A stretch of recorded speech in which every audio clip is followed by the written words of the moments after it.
శారదా శారదా, భార్య మంచిదైతే భర్త బ్రతుకును. కవిత్వానికి తోడు పాట ఒకట, పాటల తర్వాత పాడుకోవచ్చు కానీ త్వరగా డ్రెస్ చేసుకోండి, ఆఫీస్ టైం అవుతుంది. సెలెక్ట్ చేసి బెడ్ మీద పెట్టాను, త్వరగా రెడీ అవ్వండి. ఓకే.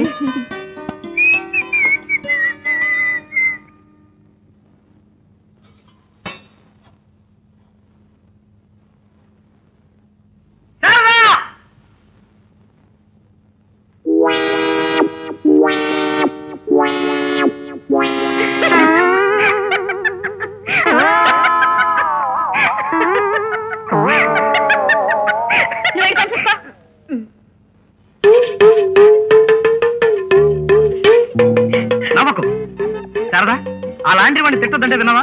ఇప్పుడు చూడు, ఎవడో డ్రెస్ తీసుకొచ్చి నాకు ఇచ్చేశాడు. అదే కాదండి, ఈ డ్రెస్ మీకోసం ప్రత్యేకంగా నేనే కుట్టించాను. మామగారు ఏమన్నా కొత్తగా సర్కస్ కంపెనీ స్టార్ట్ చేయబోతున్నారా? కాదండి, ఈ డ్రెస్ లో మీరు బాగుంటారని నేనే ముచ్చటపడి కుట్టించాను. ముచ్చట పడితే పడ్డావు కానీ ఇక నుంచి ముచ్చట పడ్డం మానే. ఈ డ్రెస్ తోనే మీరు ఆఫీస్కి వెళ్ళాలి. ఏమిటి, ఈ డ్రెస్ తో ఆఫీస్ కా? ఆఫీస్కే.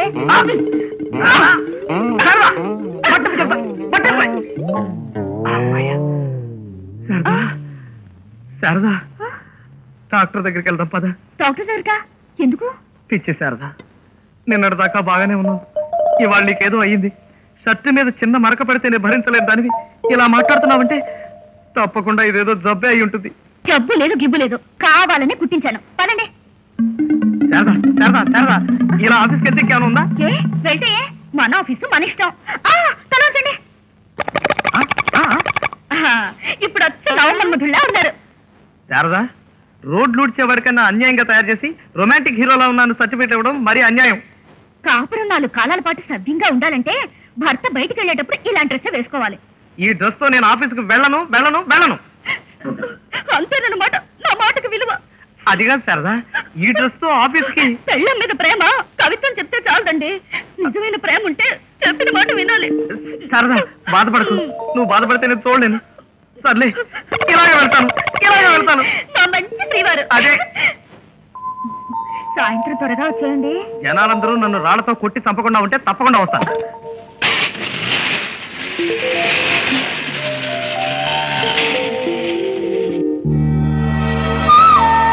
నువ్వు చెప్పినట్టే ఆయన పిచ్చి డ్రెస్ వేసి పంపించాడు, చూసావు వదినా? అదే చూశాను, ప్రస్తుతం చేసావు. అదేం మాట్లాడునా? ఇప్పుడు నేను ఏమన్నాను?